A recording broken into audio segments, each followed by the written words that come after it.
Bismillah. Assalamualaikum warahmatullahi wabarakatuh. Alhamdulillahi rabbil alamin. Hamdan katsiran tayyiban mubarakan fihi kama yuhibbu rabbuna wa yarda. Asyhadu an la ilaha illallah wa asyhadu anna Muhammadan abduhu wa rasuluhu amma ba'd.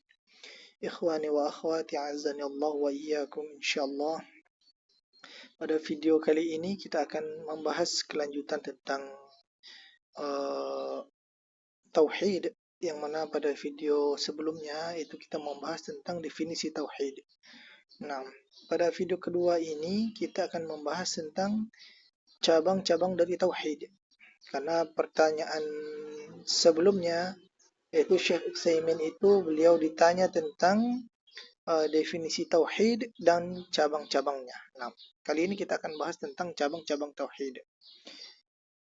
Wa anwa'u tauhidi bin nisbati lillahi azza wa jal, dan cabang-cabang tauhid yang dinisbatkan atau disandarkan kepada Allah azza wa jal, tadkhulu kulluha fi ta'rifin 'amin. Jadi semuanya itu masuk ke dalam definisi yang umum.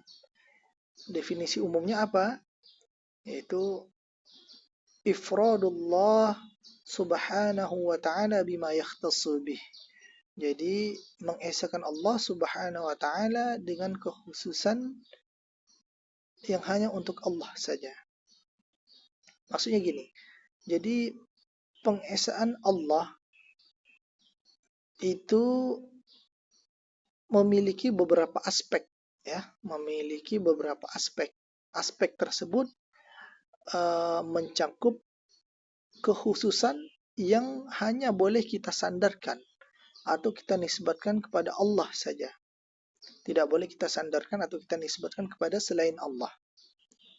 Ya, jadi cabang-cabang tauhid itu landasan utamanya adalah pengesaan Allah Subhanahu wa taala dengan segala kekhususannya. Dengan segala kekhususannya di dalam mentauhidkan Allah, ya. Ini adalah landasan teorinya, ya. Jadi mengesahkan Allah Subhanahu wa taala dengan segala kekhususan baginya. Apa saja kekhususan bagi Allah? Wahiyya hasabu ma dzakarahu ahlul ilmi thalathatun. Dan sebagaimana yang disebutkan oleh para ahli ilmu itu ada 3 kekhususan Allah di dalam tauhid. Jadi tauhid itu yang dimaksud dengan cabang tauhid adalah 3. Tauhid itu merupakan, kalau kita analogikan, dia adalah satu bangunan utuh yang harus ditopang dengan 3 tiang ini. Ya. Jadi tauhid itu adalah satu bangunan yang wajib ditopang dengan 3 tiang yang kita kenal dengan cabang-cabang tauhid. Jadi untuk mendirikan tauhid secara hakiki, maka kita harus mendirikan 3 tiang ini, 3 pilar ini, 3 aspek ini. Yang mana jika salah satunya runtuh, maka tidak sempurna tauhid kita. Kita tidak bisa menjalankan tauhid dengan benar. Akibatnya kita maupun secara sadar ataupun tidak sadar sering terjerumus ke dalam dosa-dosa syirik. Karena ada salah satu aspek yang tidak kita bangun dengan benar. Atau ada salah satu aspek ini yang runtuh. Nah, maka dari itulah tauhid ini dibagi menjadi 3. Ya, konsep pembagian tauhid menjadi 3 ini tidak sama dengan fitnah yang tersebar di zaman sekarang ini yang mengatakan orang-orang salafi wahabi itu membagi tauhid menjadi 3 sama dengan konsep trinitasnya orang-orang Nasara. Ya, berbeda, ya, berbeda. Nah, maka dari itu kita akan membahas hal tersebut. Ya. Al-awwal tauhidur rububiyyati.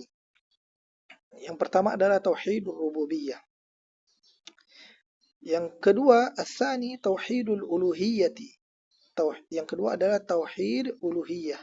Ats-tsalits tauhidul asma'i was sifat. Jadi tauhid asma dan sifat.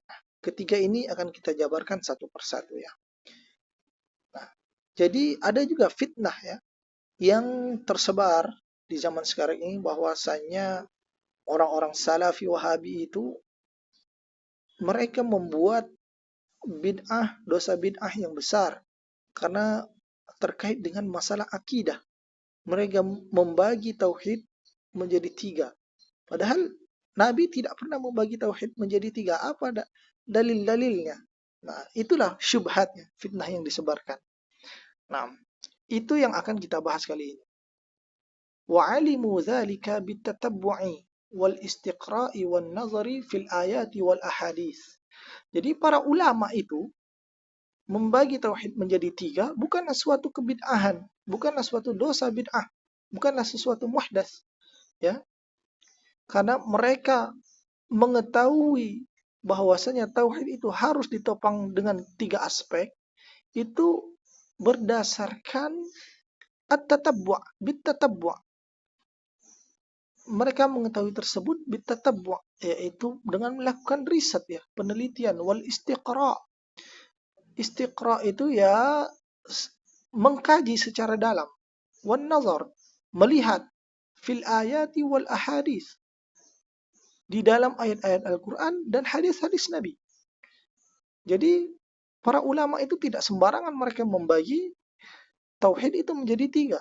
Mereka melakukan riset, kajian, dan juga melihat ke dalam ayat-ayat Al-Quran dan hadis. Fawajadu anna tauhida la yakhruju an hadhihi al-anwa' ats-tsalatsati. Maka kemudian setelah mereka melakukan riset, ya, kajian yang mendalam, kemudian melihat kepada ayat dan hadis-hadis Nabi, mereka mendapati bahwasanya tauhid itu tidak keluar dari tiga cabang ini, tiga pilar yang kita sebutkan tadi, ya. Fanawwa'u at-tauhid ila thalathati anwa'. Maka dari itulah mereka membagi tauhid itu menjadi tiga. Itu nanti ada sebabnya juga, alasan kenapa harus dirincikan bahwasanya pondasi yang membangun tauhid itu ada tiga. Nanti kita akan sampai ke sana, ya. Nah, Assalamualaikum warahmatullahi wabarakatuh.